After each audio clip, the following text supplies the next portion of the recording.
Honestly, yeah. I think Dr. Drain's starting to accept himself. That's what this is all about, ain't it?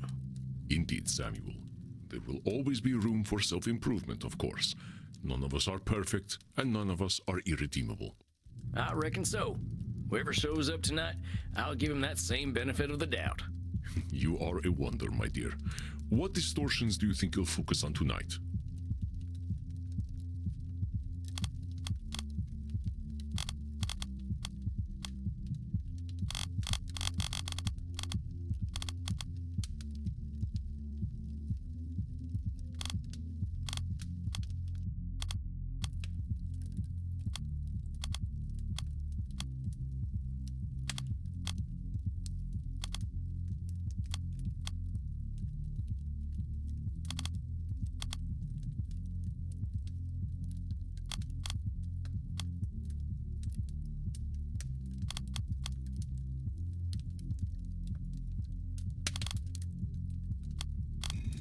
I think these are the ones that are likely to come up. They all do, one way or another. We are wildly irrational beings, my friend. But I will leave you to Dr. Drain. All right, I think I'm ready. Here it comes. Hello, darling. Miss me? Oh, boy. Look, are we gonna have a civilized meeting this time, or are you gonna break them fangs out? I'm going to do exactly what I want to do. And you know what? You're going to love it, America. So lay your cares and your underpants at the door, because Lord Luridus is here to take you away. I guess Dr. Drain's back on the stuff again. Why don't you ask the little worm yourself? Oh, Doctor, your master summons you. Hello, Sam. Doc, what's going on here? Why is Lord Luridus calling himself your master? Because that's what he is. You've helped me accept that, curse you. Whoa there, compadre. How did I help you accept Lord Luridus as your master? That weren't ever a thing I encouraged. You were correct. I was approaching my issue unscientifically. I thought I could restrain him forever, but I was suppressing my vampiric needs. I had to accept the scientific truth. I am not nature's master. Nature is the master of all. To fight that reality is folly. Now hold on there, cowpoke. That's some extreme thinking there. I'm no scientist, but ain't fighting nature as natural as nature itself? You're just babbling now. I ain't. Isn't fighting nature where we all come from? Why we walked out of the sea in the first place? Why anything lives? Evolution is the inevitable result of a species' fight for survival. Those best adapted to their environments thrive, and those who do not, die. It is not done with intent. Yeah, but them species are fighting nature, ain't they? And the fighting's what makes them what they are. A simplistic interpretation, though I suppose not inaccurate, but still. I realized that I was suppressing a great part of myself. I did as you instructed, you know. I drank blood. Real blood. And it was... I had forgotten how it was not just the taste that made one feel satisfied. It's the feeling of life that it infuses in the body. I felt strong, confident, above the petty worries and squabbles that come with mortality. I felt like a vampire, like the base creature that I truly am. What choice had I but to welcome the truth? I am a slave to my nature. So you see, I am his master. I always have been, and I always will be. Just as I told you, therapist. The same dark master lies within you. You know this, don't you? I can see him behind your eyes. Oh yes, you cannot hide him from me. You cannot hide the blood, the screaming, the power you felt when you stripped the life and dignity from those pathetic mortals. I know your thoughts, my leather-bound friend. I know what you crave. Lie back, and I will give it to you. You poor, pathetic creature. You cannot even accept my gifts, can you? You wear the American flag as your chastity cage. You know, I think I'll pick up one of those at the sex shop on the way home. I wouldn't want the dear doctor using my beloved equipment. You really think you can dominate him completely? That's a control fallacy, amigo. Dr. Drain tried to shut you out and couldn't. You can't shut him out either.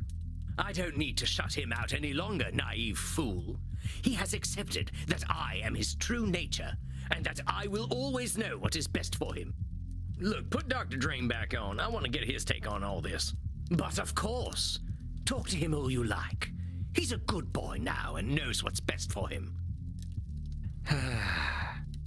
Doc, what's going on here? This ain't you. You're maybe the most motivated fella I ever met. Lord Luridus ain't who you are. Don't you see, Sam? He is who I am. When I drank that real blood again, I knew it. I felt him. Every time I indulge, he will take over.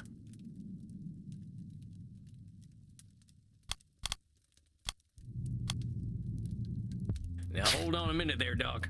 It sounds a heck of a lot to me like you're giving up control to Lord Luridus. If you're doing that from the start, you're going to be proven right. You're 400 years old, compadre. I think you can handle that guy. Can I, though? Can any animal overcome its base, necessary instincts? It's just... I wish that Lord Luridus were not a natural outcome of my vampiric needs. It isn't fair. I have worked so hard to overcome our curse. Don't I deserve a better nature? Dang, that fellow looks pretty down. What can I do?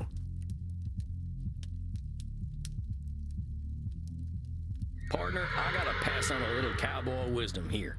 And that is, a horse is a horse. Of course, of course. Good God, I think my brain just succumbed to age and rotted out of my head. If that is cowboy wisdom, I shudder to imagine what cowboy ignorance is. I'm serious. Tell me, Doc, what is a horse? Equus ferus cabalus, an ungulate of the family Equidae. Herbivorous perissodactyls, they... No, I didn't say classify a horse. I asked what is a horse. What do you mean, what is a horse? I'm asking just that. Don't describe it, just tell me, what's a horse? What the hell are you saying? A horse is a horse. Of course.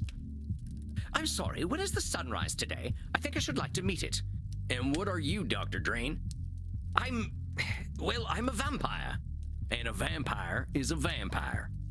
Of course. So what would you tell a friend who's feeling bad about being a vampire?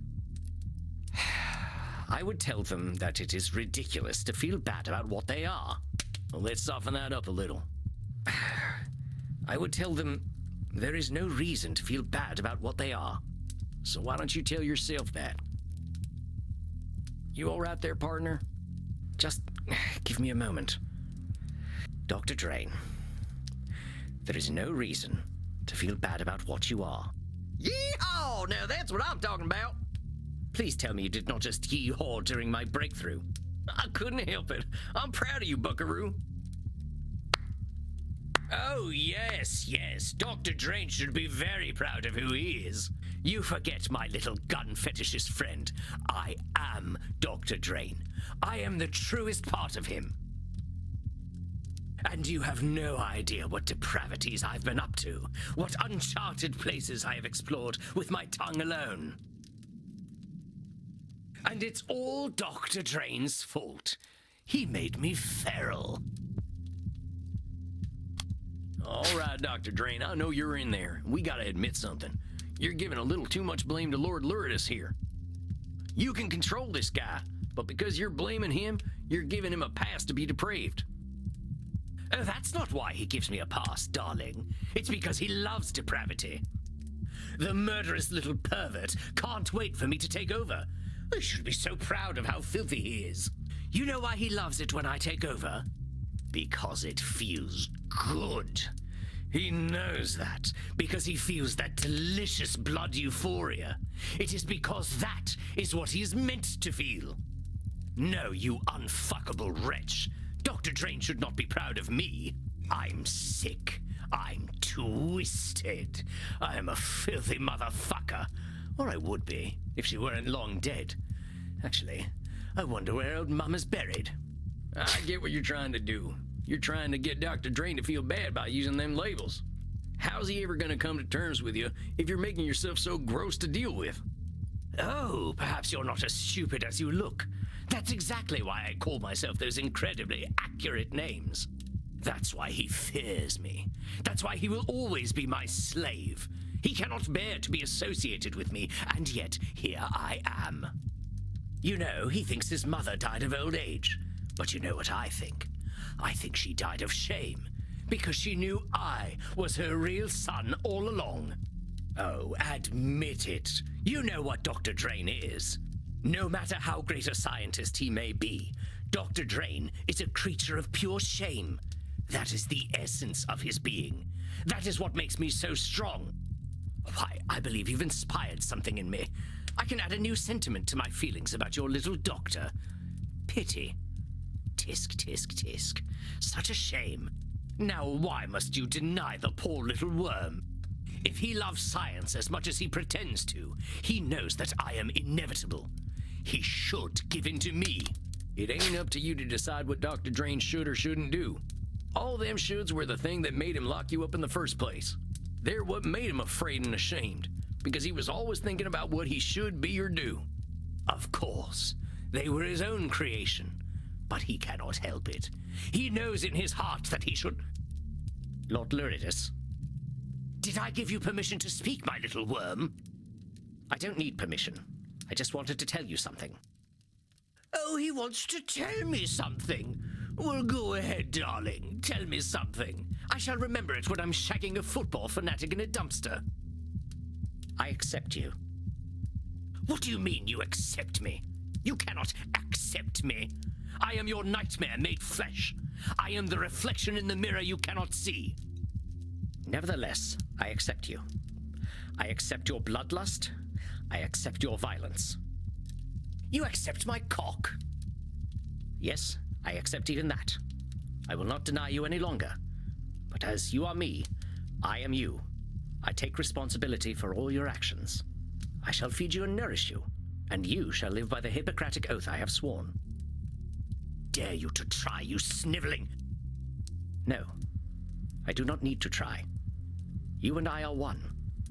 I know you. I accept you. And I love you all the same. Curse you. Curse you both. You sicken me. You do not sicken me. I accept you. No. I accept you. No!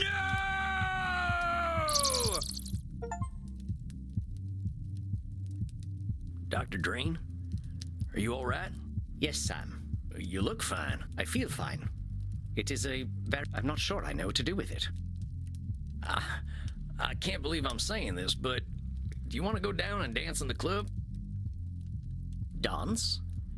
Dance? Would I like to dance? Yes. Yes, I would like to dance. Let us... I was hoping you wouldn't say yes, but let's go, partner.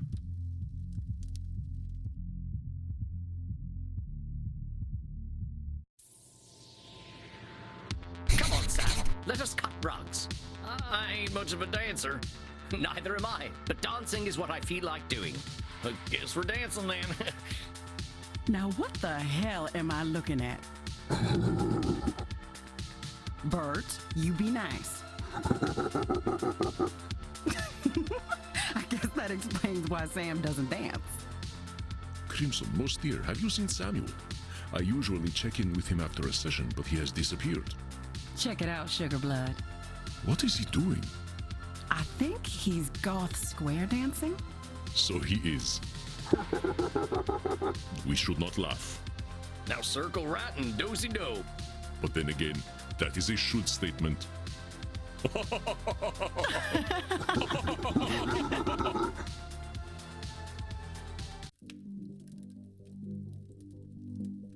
The master therapist once again enters his domain.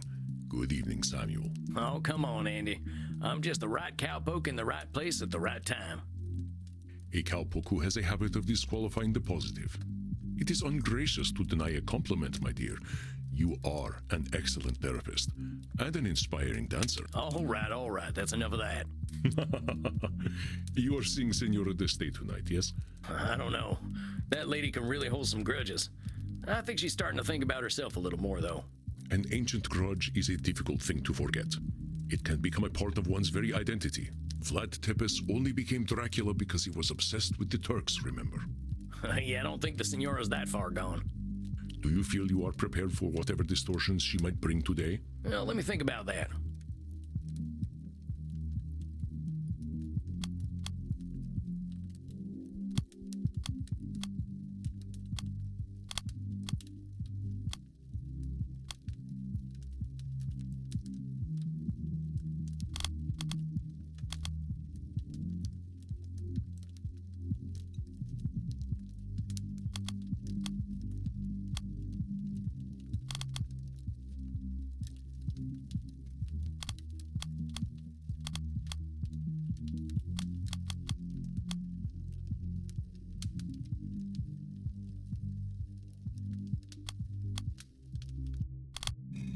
All right, filled my chamber. I'm ready to go.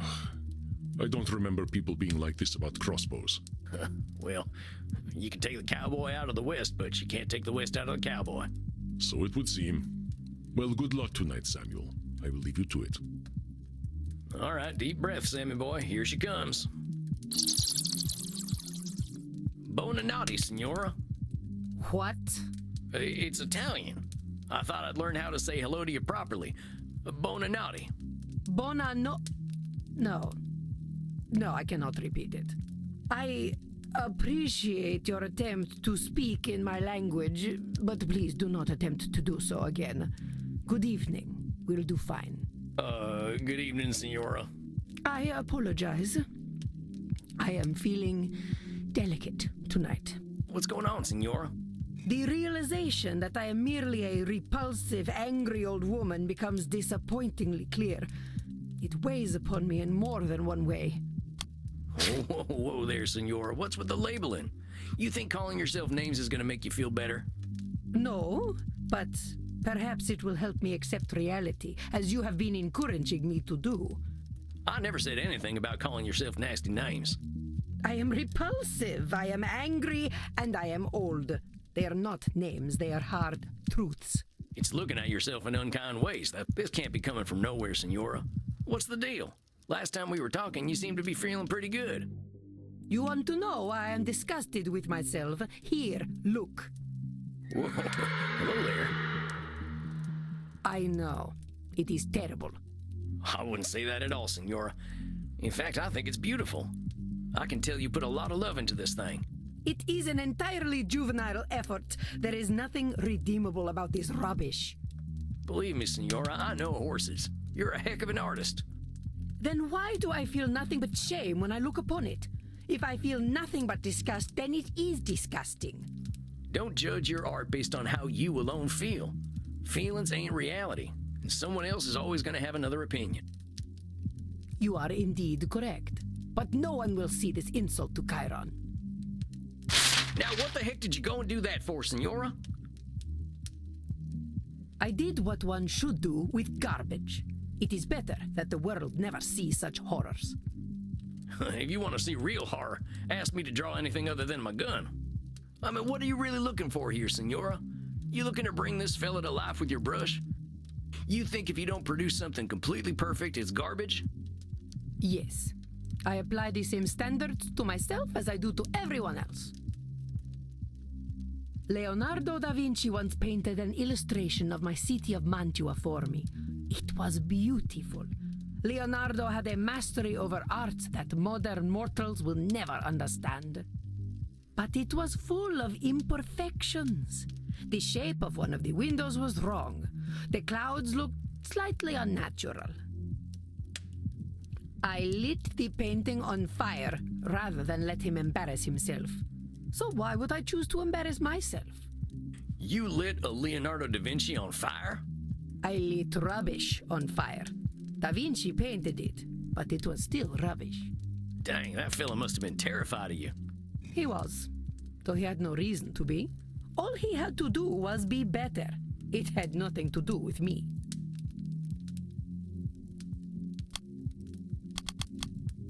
Signora, with all due respect, are you kidding me? That fella was afraid of you, not a failure. What would have happened if you hadn't lit his painting on fire?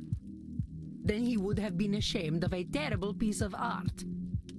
Signora, this need for perfection you've got, it ain't doing good things for you. How can you say this? By demanding perfection, I improve the work of others. I improve the work of myself. Well, maybe that's true, but you're doing something less useful. And what is that?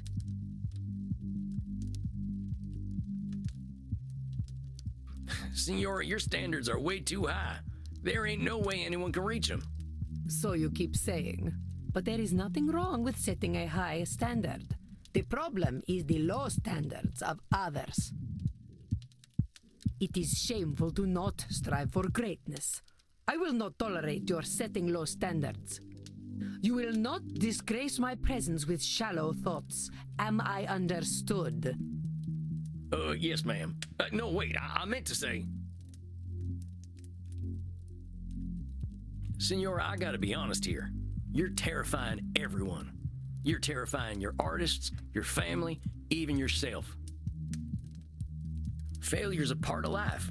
If imperfection's a mortal sin to you, ain't nobody gonna let you in on their imperfections. Not you, not your husband, and not your son neither. How dare you? How dare you lecture me, peasant? How dare you suggest that I was anything less than the perfect mother to my Federico? You worm! Ho sputato sulla tomba di tua madre! Vi maledico alle vele più profonde dell'inferno! Federico loved me. He knew that I knew what was best for him. Pull out your cognitive distortions now and I will tear your head from your neck. I ain't never said Federico didn't love you. All I was saying was... Zitto! Shut up, fool! You presume to tell me what I know. You, a common murderer. You who can barely speak your own language. I demanded perfection from my Federico so that he would not end up like his father, a degenerate leper whose penis hung by a thread of putrescent skin. I do not tolerate imperfection. Not from myself, not from this world, and not... You know what, Senora? If you want to have that kind of control, you're gonna have it all by your lonesome. I'm trying to help you, and you're screaming at me. Why? Because you can't stand being wrong? If I'm too scared to talk to you, what the hell are we doing here? What do you want me to do, lie to you? I ain't gonna do that, Isabella d'Este. If you're looking for perfection, you're only gonna find liars, and that ain't me. I'm sorry. I'm so sorry. I know you are right. Oh, Federico, what have I done? Hey, it's okay, Senora. He barely spoke to me when he came back from the Vatican. Every time I asked him how he was, he would say, "I am fine, mother." Of course he knew better than to talk to me. His father never did. No doubt it was I who drove them into the brothels.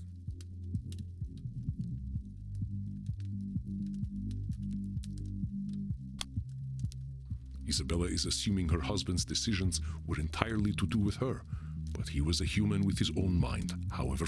Of course he knew better. I think that's simplifying things a little, Senora. Your boys made their own decisions. There probably were a lot of reasons they went to the brothels, but putting it all on yourself just ain't accurate. You couldn't read their minds or control their behaviors. Perhaps not. But I am certain their whores did not criticize them as I did. I was only trying to make them demand better of themselves. Why did the world punish me for this?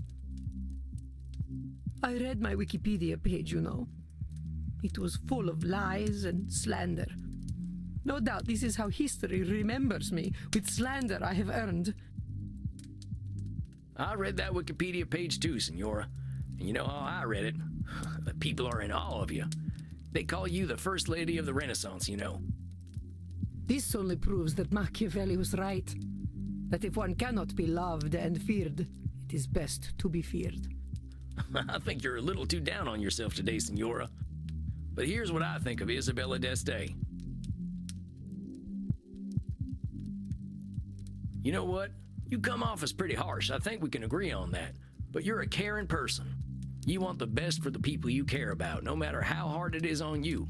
You literally gave your life to care for your family. No one has ever called me a caring person before. Am I wrong? Going through death for family seems like you care a lot. A little too much, perhaps. I ain't gonna disagree with you there.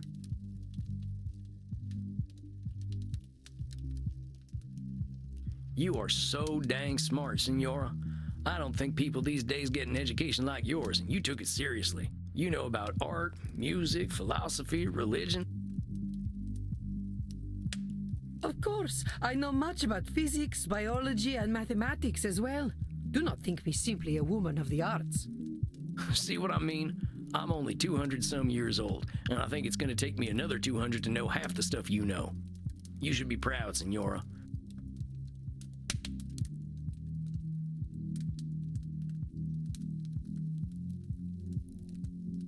You're ambitious as hell. From what you told me, it sounds like being a woman in your time wasn't an easy thing. But you proved you were capable of anything, and people had to respect that. Hell, you even ran your own city. You're gutsier than any man I've ever known.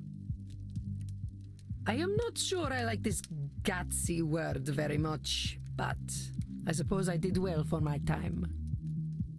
Senora, you did well for any time, believe me. Pardon me for saying so, but I see why people were falling over themselves to paint you. You got grace and style such like I ain't never seen back home, not even at a fancy cotillion. Those ladies would probably kill to have your fashion sense. Well, thank you for saying so, Sam. It is gratifying to know that my eye for fashion is noted. I certainly know how to wear a hat. Well, that thing looks great on you. I doubt I could wear it half as well. That is certainly true. You have been so kind to me. Kinder than I have been to you. You deserve kindness. And you deserve to give yourself some kindness, too.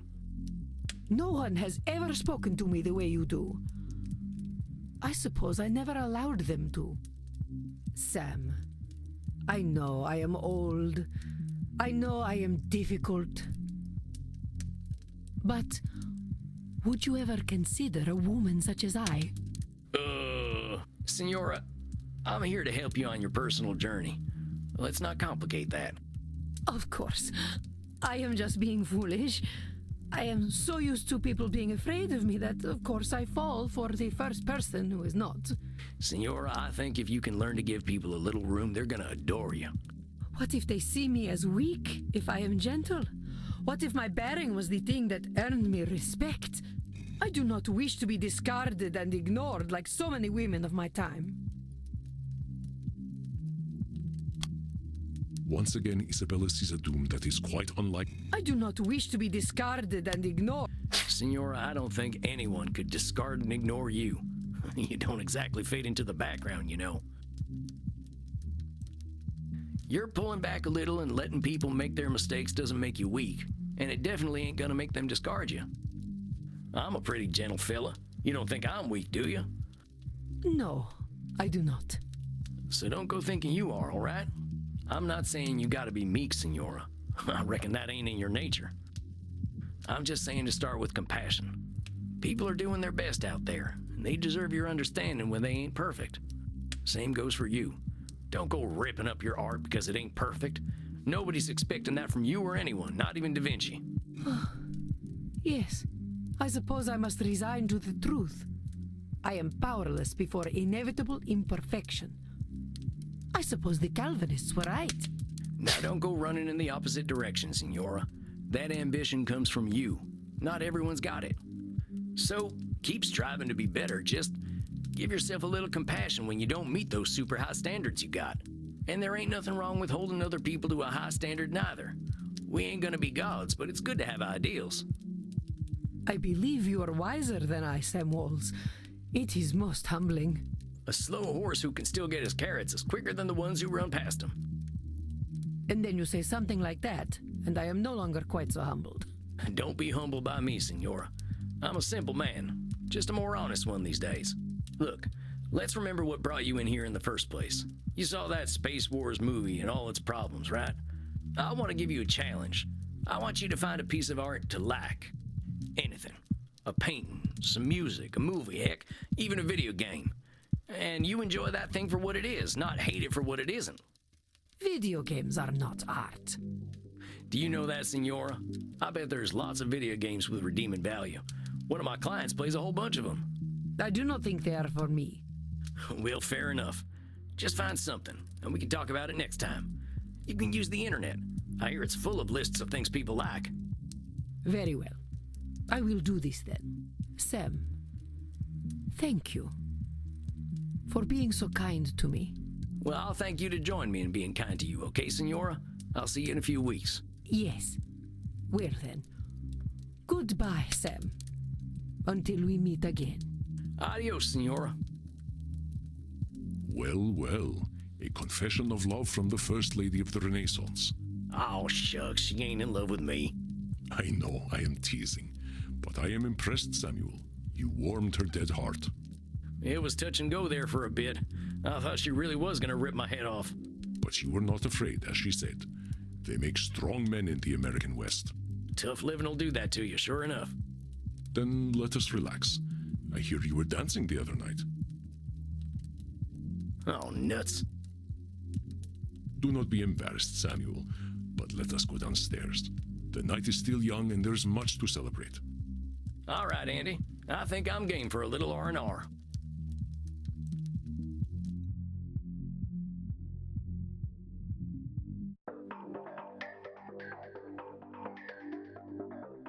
Crimson, sweet sanguine. Tonight we are celebrating. I am pouring us all some shots. Verona Virgin. You know I don't like drinking anything but fresh, Andy. I know, dearest. This is a rare occasion. Samuel here was able to help a 500-year-old let go of her anger. So let us toast her age. To the Renaissance. Ugh, that tastes like dirt. Yuck, I think mine had a clot in it. It's not very good, is it? Oh well. Then let us instead toast leaving the past where it belongs. I think I've had my fill of the past tonight already. I've got a better idea. Is that so? Of course, my dearest. I am delighted for you to share yourself. I'd like a little privacy. Come on, cowboy. Follow me to the kink room. Oh, well, all right then. Smile, Samuel. You have the favor of a very special woman. It has been too long since I tended my own bar. Go have fun. Okay, Andy, you have a good night. Hey, cowboy. Hi, Crimson. Look, handsome. There's a reason I wanted to get you alone. Wanted to pick your brain about something. I'm hearing about all these clients of yours being stuck for hundreds of years, and I keep thinking, what if that's me? I've been half dead for 20 years. But do I want it to be 200? Have you talked to Andy about this? Yeah, but he's 3,000 years old. 20 years to him is like a month. I'm getting a little jealous of your vamps, if I'm honest. They're all moving forward, but I'm stuck in the same place. I've got Andy keeping me alive, but I'm not sure I'm living. The way I see it, either I decide my time's up, or I decide to become a vampire. So I wanted to ask, what's your favorite thing about living forever? I like the night. Mortals are so tied to the sun, they miss out on a whole nother world. The night ain't so hectic. We ain't getting messages at all hours because everyone else is asleep. We got time for reading, for art, whatever we like, really. Crimson, in the end, this is your decision.